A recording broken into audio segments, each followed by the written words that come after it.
The script comes in at 864 words, within your 5% target range, 855,945. The wrestling secret they buried for 47 years. For 47 years, the official record said Frank Gotch beat George Hackenschmidt in a clean, decisive wrestling match in Chicago in 1911, proving the American champion was simply the better man. That's the story they tell. It isn't what happened. Someone made sure you'd never hear the rest of it. Here's what the record books were rewritten to hide.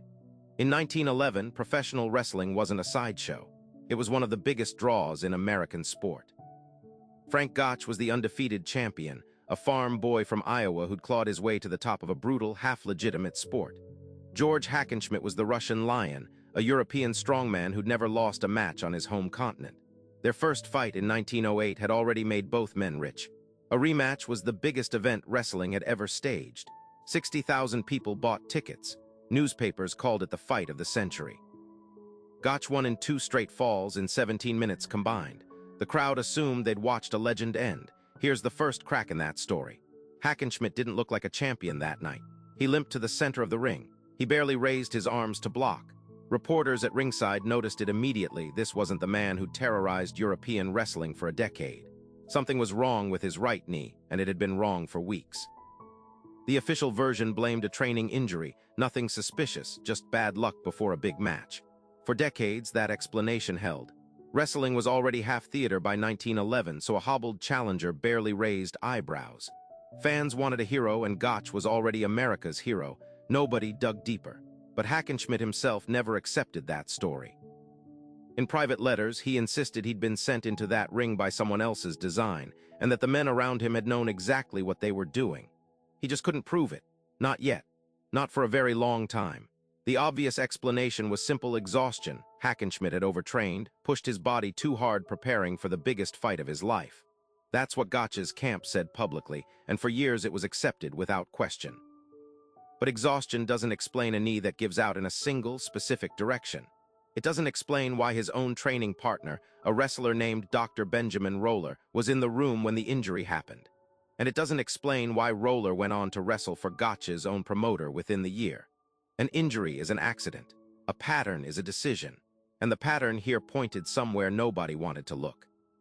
The man nobody wanted to look at was Jack Curley, the promoter who controlled both wrestlers' contracts and stood to make a fortune either way, as long as the outcome protected his biggest asset.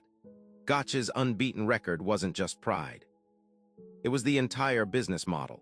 A genuine loss to Hackenschmidt could have ended it, so the fix wasn't the match itself. The match was clean in the sense that Gotch didn't need to cheat once the bell rang.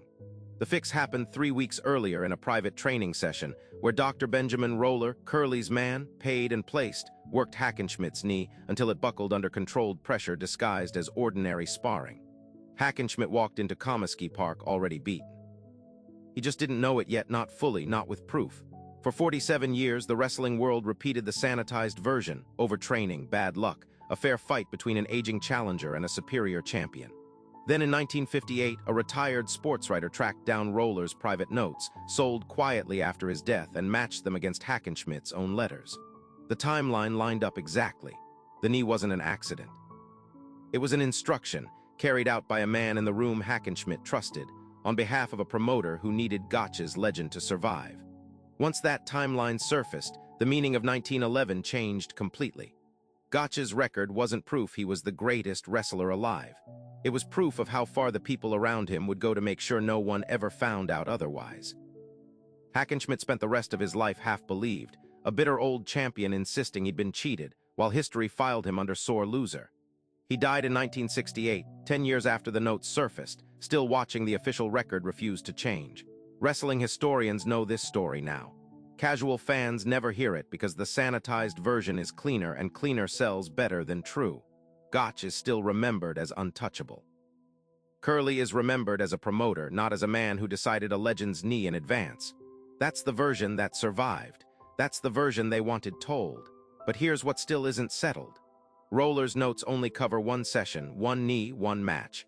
Curley promoted hundreds of fights across 2 decades, and he never stopped needing his champions to win. If it happened once, quietly, and stayed buried for 47 years, how many other results in that era were decided before anyone stepped into the ring? Nobody's gone looking. Maybe that's exactly how they wanted it to stay. Note on accuracy.